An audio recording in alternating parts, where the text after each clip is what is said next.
Okay, thank you very much. We just want to say that as the Society for AIDS in Africa, we've had a very successful meeting of what we call our international conference, or international,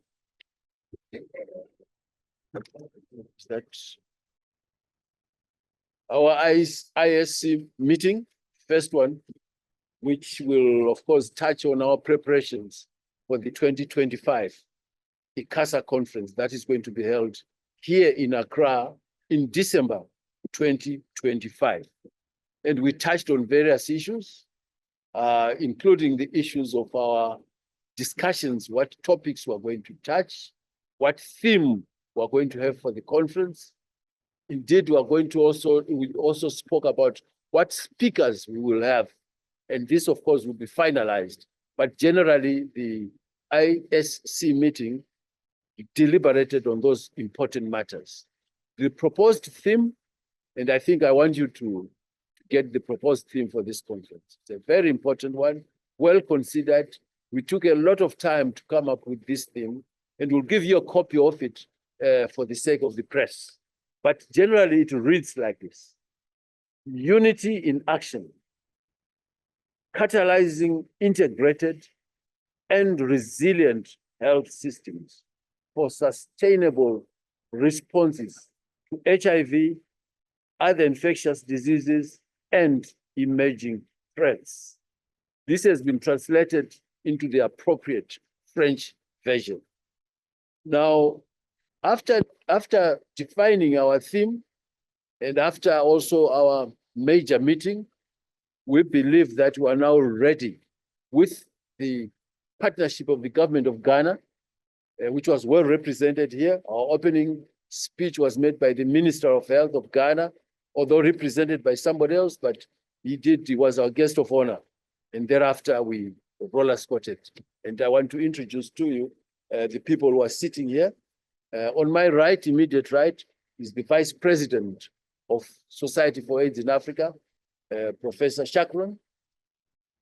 On my immediate left is the coordinator and director of ICASA and also of SAA. On his left is the Treasurer General of Society for AIDS in Africa, Professor Morenike. On her immediate left is our Secretary General, Dr. Aliou Silla. And then on the extreme left is our board member from Kenya. And I think you have seen her here before when we came to sign, Emi Cheshire. And of course, on my extreme right is Dr. Ndlovu from South Africa, who is the Deputy Secretary General. So that is our team here that has come. I'm sure that my colleagues here will add a lot of things that you may want to know. But generally, that is where we are.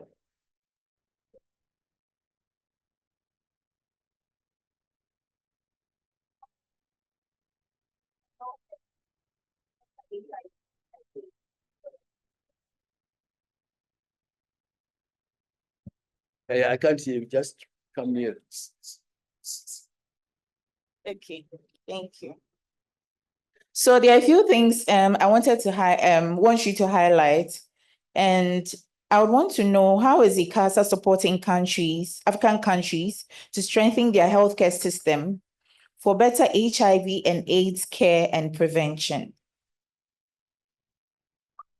Yes, as you know, ICASA, which is the International Conference on AIDS, STIs, and sexually transmitted infections, is the largest conference on the African continent, which articulates the issues of HIV at a continental level. And now it has become international in the sense that we now have people who come from outside the African continent to attend ICASA. Now, because of that, and we've got people who come in to ICASA The governments are involved. And what your question is pertinent in the sense that how do we help? Each time we have an ICASA, historically, the head of state of that country has officially opened ICASA. And that alone mobilizes awareness towards HIV. Just because the head of state has officially opened it is big. And that has happened in all our ICASAs. That's how we mobilize, number one. Number two, we invite UN bodies, UNAIDS, WHO, UNFPA, they're all here. They are the ones who also help us to mobilize what we say, how we say it scientifically, and also sometimes with resource mobilization. Number three, the communities. In other words, people living with HIV and AIDS, the key populations, they are all invited to ICASA, and they form the majority of the people that come. And they have a special community village that is assigned to them at each ICASA, where they can articulate their views, debate, make drama, and so on and so forth. And again, that raises a lot of awareness about ICASA. So that helps countries, in countries. On top of that, we've got the academicians who come, researchers who come, abstracts, scientific abstracts that are submitted and are read out and are posted at our conferences. Again, that mobilizes a lot of support, a lot of awareness for countries and among researchers themselves, because they begin to share ideas. So ICASA is important, it's key. And if you look at the topics that we are now talking about, they are very high-powered. And I think in the future, you will find this will be the platform to talk about HIV and other infectious and emerging diseases. Mr. President, good afternoon. You gave us the theme for the 2025 ICASA. May I please know the reason for your choice of that theme and how you think it will help us? Because I know you said unity in action, something. Yeah, how will it unite Africa in the fight against AIDS? Secondly, yesterday when we came for the opening, we learned that as part of the ISC meeting that you are having, you select a logo, but you didn't say anything on it. Can you please throw light on the logo too? Thank you. Good afternoon, Mr. President. Please, I can also add to what she said, because yesterday it was also mentioned that aside the theme, the objectives would also be given. So you didn't mention anything about the objectives, and I wanted to show more light on the objectives that were selected during the plenary. Thank you. And one more thing I want to find out is ICASA binding. Are decisions that are taken at ICASA binding on countries? Because yesterday you called on African countries to reaffirm their commitments, the 15% commitments they made at Abuja Declaration. And as at now, per what you said yesterday, most of the countries are not honoring those commitments. So it's are decisions made at ICASA binding, and how would we ensure that African countries who come to ICASA and make pledges are made to honor those pledges or commitments they make at ICASA? Thank you. This is good. I've never had a press conference that has got such pertinent questions. This is very good for us. It's good for the population. And I'm glad that I've got colleagues here so we can all share some of these issues. My vice, all the others can and look. First of all, the issue of the theme, unity in action. In fact, it was Africa in action, unity in action. The idea here is that you cannot fight HIV and AIDS without being united. And this unity does not mean the political type of unity. It means the players in it, the various players, the communities, the church leaders, politicians, inter-country relationships, cross-country relationships. You need to unite and have objectives that target. Like we have 2030, that we should not have AIDS as a threat. We need to unite all countries. So unity in action is key. And then the rest is just to say, let's integrate, let's look at our health systems that are resilient, that are sustainable, that talk to HIV and AIDS and other diseases. So yeah, that is the issue of proposed theme. The logo, I didn't mention the logo, but we do have a logo that was selected, a beautiful logo, because we ran a competition over several months, and submissions were made on what logo the people preferred. And designers brought fantastic, it was difficult to choose, but there is a logo here, which will be expanded, which will be made clearer, but there is a logo, which is very clear, shows Africa, it shows the cultural nature of Ghana. It's very important, the star of Ghana, the ICASA logo itself, the ribbon, and the year, 2025, and it will put the dates, 3 December to 7 December. So there is a logo.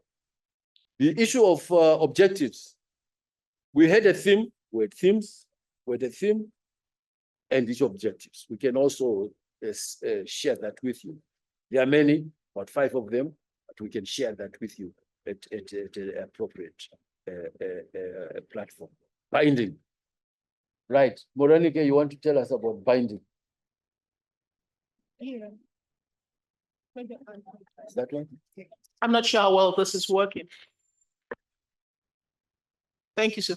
So in terms of what is binding, I'm sure you would already have noted that multiple platforms for knowledge sharing is a lot powerful than asking it to bind by law or regulations. So what happens in this space is that all actors, once again, it's not just the fact that it's the largest conference in Africa. We're talking about 10,000 people, policymakers, community actors, leaders. And one of the peculiar things about ICASA, about the leaders, is that the presidents themselves come.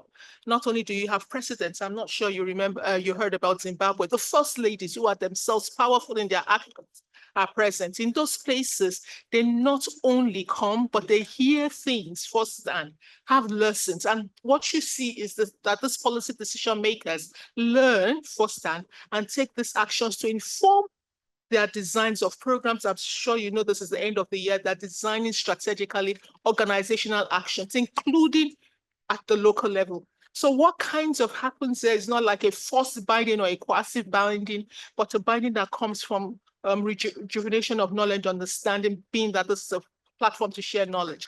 And that significantly informs the changes that we see in policies and action. And I can tell you that ICASA over its 35 years, and I think this is one of the greatest things that Ghana should note, you're celebrating a landmark. 35 years is big, and this is coming as a bang. So I hope Ghana will be prepared to host the 10,000 people that are going to come here. It's a big thing.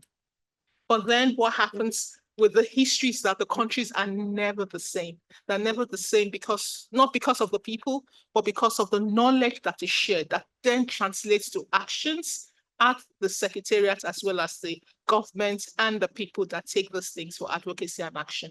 I hope that helps. Thank you. Thank you. Professor Shakran, do you want to share on that? Any of these issues you want?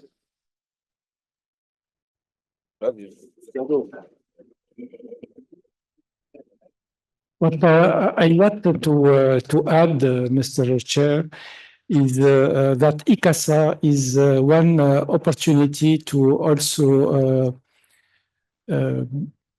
contribute in capacity building of physicians and researchers in Africa, and also to empower communities to involve in effective HIV response. I think the theme selected during this first international steering committee was very strong because it starts with unity in action, and unity in action, that means action to be more effective to mobilize more domestic, to also to engage government in HIV response. So we need more political commitment. And for all of this, we need more efficiencies and more impact on the ground. And this is what we need to achieve the 2030 targets to end AIDS by 2030. Also, the theme highlighted the integration. Integration, that means we have more efficient, and highlighted sustainability. Sustainability, that means we have more domestic funding, more involvement of government, and more accountabilities. Thank you.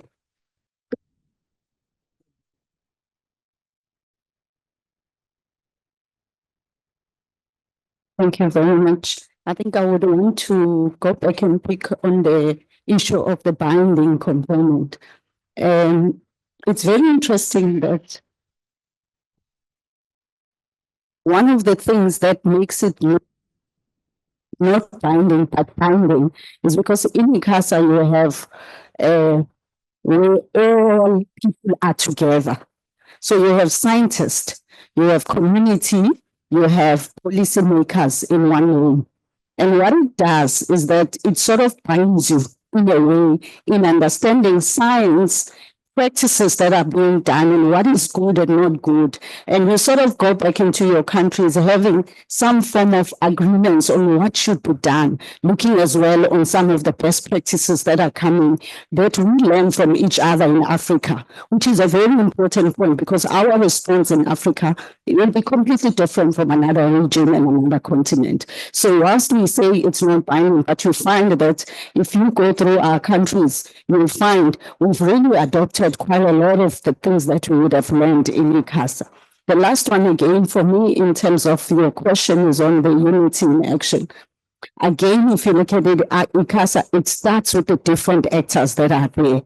And what we are saying is how it harnesses those actors beyond the conference now, because they come in representing certain sectors within our countries, and they come in here and we are united. But that unity, you can see now, it will go beyond the conference itself. It's saying we are acting together, we are working together, but that working is not necessarily only for the conference, but it takes the spirit of the conference back into Africa, in the rest of Africa. And that's how this thing really made sense, particularly as we are having the last stride. It's our last mile to 2030.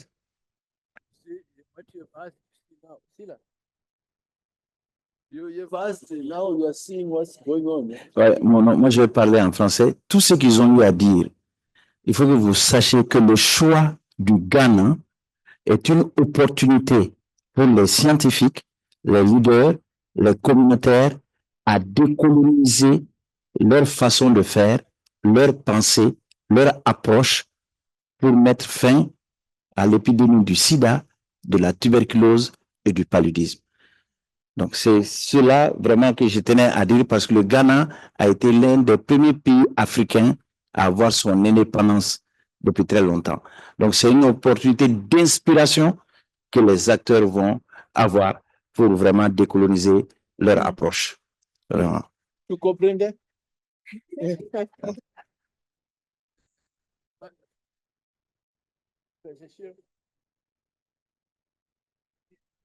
Okay, any other question? Mr. President, I have one last question. It's on. Please, I want to ask.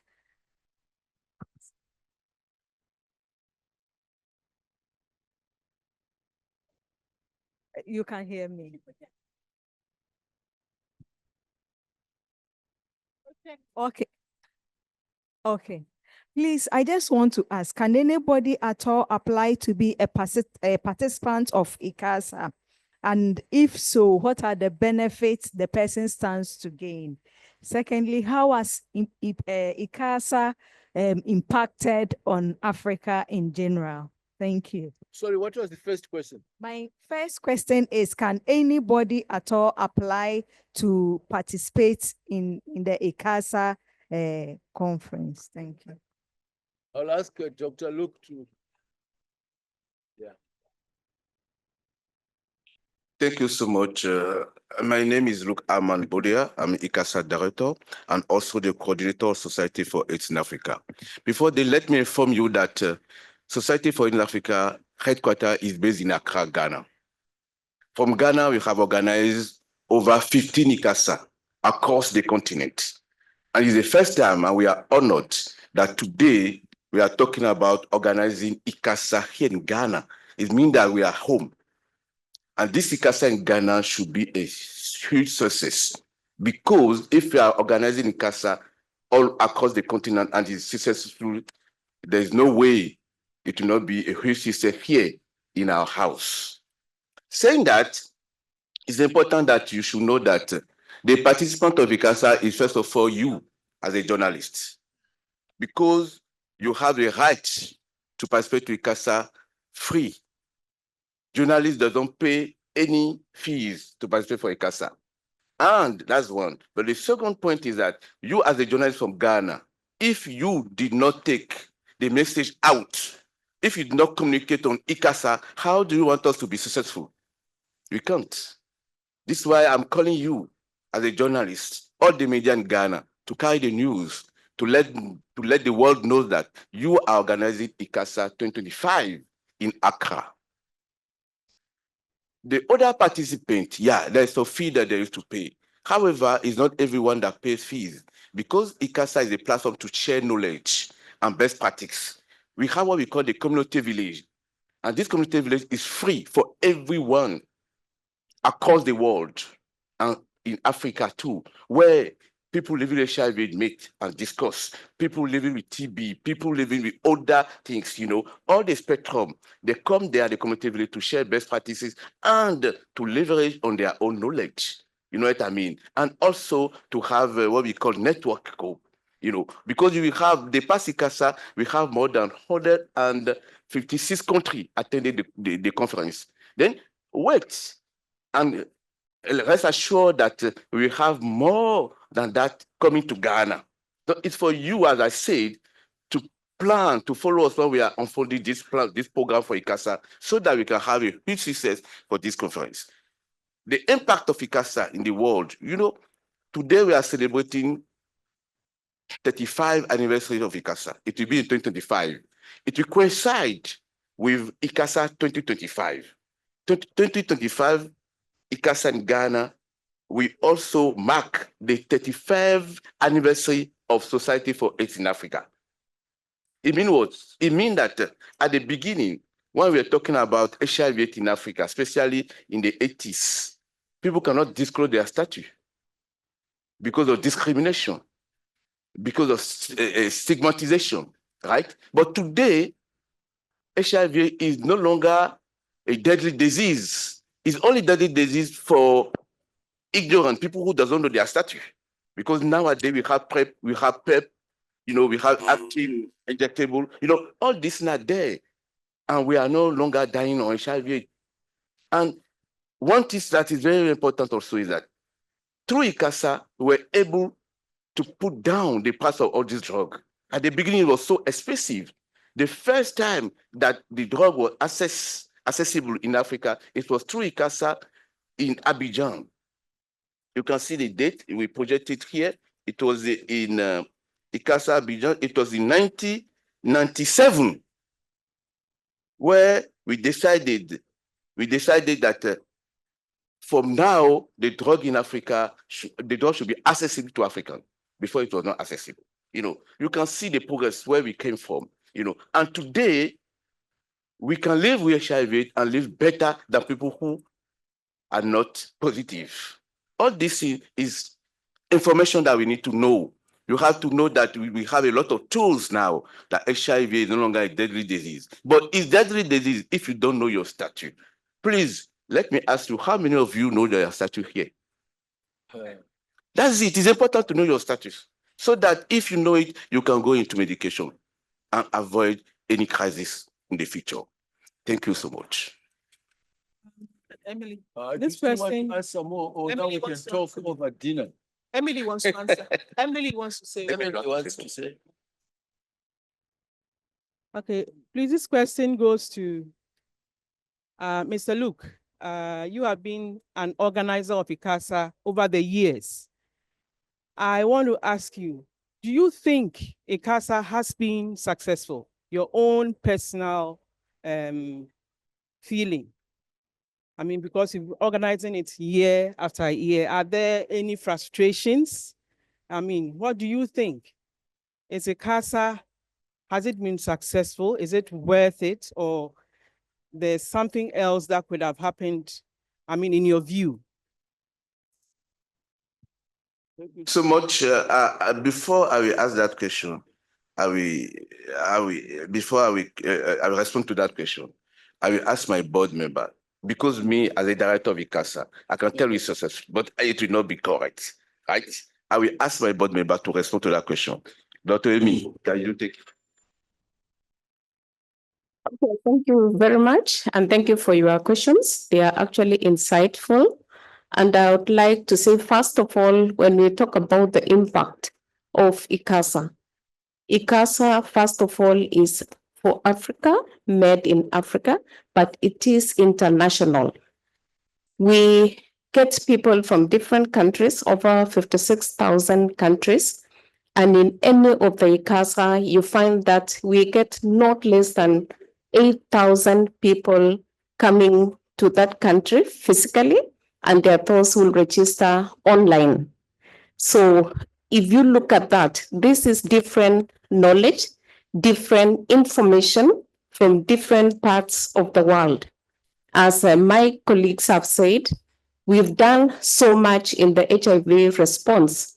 From the 1990s, now we are talking of 2024, where HIV and AIDS has been demystified from what it was before.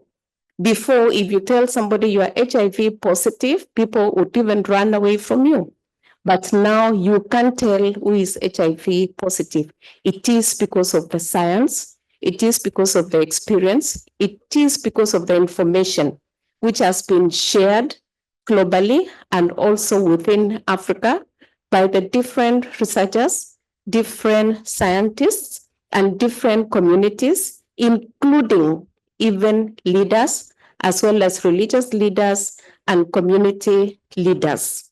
So really, ICASA has been the in thing for Africa because it's done within Africa, planned by us Africans, and it's done by us Africans.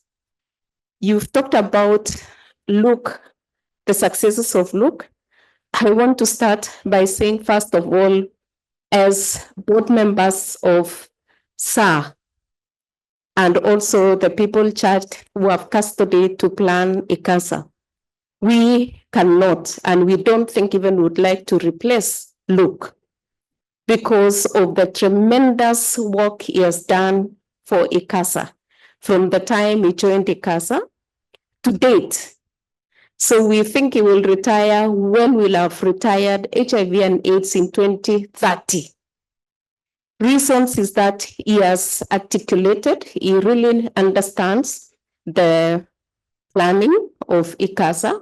He has everything at his fingertips, and we've not had any time where we've had ICASA failing. We've actually had successes. Give an example of 2020, 2021, during COVID time. We did not think ICASA was going to kick off, but to our surprise, they quickly had to go with the time, and they did ICASA online. And we had over 4,000 people attending ICASA through online in 2021. Really, if it was not organized, I don't think we would have moved ICASA at that time. We are in Ghana, 2024. 2023, we were in Zimbabwe. Looking forward to have ICASA in Ghana next year. And we think this is going to be one of the best successful ICASA ever organized in Africa. We have the enthusiasm of the government. We have the enthusiasm of our board members, our SAR members, the community, and the Ministry of Health. And our partners and the development partners, they are all with us. And I must say here in West Africa, the other countries are also near. So when we do so much marketing, we expect many participants from across the other countries, and we expect a clientele of over 10,000 persons next year here in Ghana, Accra for 2025 ICASA. So ICASA, it is the thing, and we are racing forward to ending AIDS in Africa by 2030. You speak ICASA, we are speaking ending AIDS in Africa. I thank you.